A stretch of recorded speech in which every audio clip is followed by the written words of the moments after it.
السلام علیکم ورحمۃ اللہ۔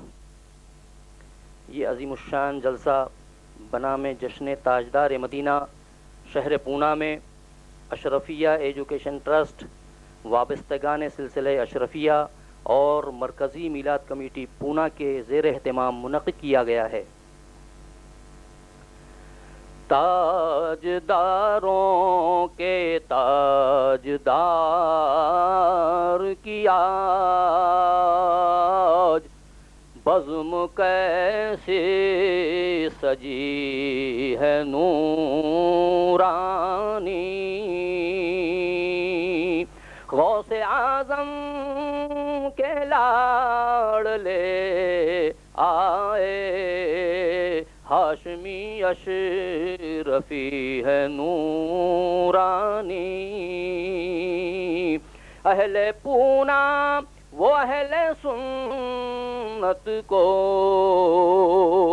ہو مبارک ورود نورانی، اپنی قسمت پہ ناز کیوں نہ کریں، قادری ہم ہے اشرفی چشتی، اور شاہ سمنا نے بھیجا شعر اپنا، ہم غلاموں کی کرنے رکھوالے، اشرفیو تمہیں خطر کیا ہے، پھر مدد کو ہے شاہ سمنانی، باقی ہے جب تلک کلام اللہ، تب تلک ہوگا ذکر آل نبی، ظالموں کو بھی درگزر کرنا، اہل بیت نبی کی شان رہی، اور اشرفیو تمہیں خطر کیا ہے، پھر مدد کو ہے شاہ سمنانی، اپنی اوقات کرگسو سمجھو، سیدی ہاشمی ہے شیر علی، اشرفی آج شہر پونا میں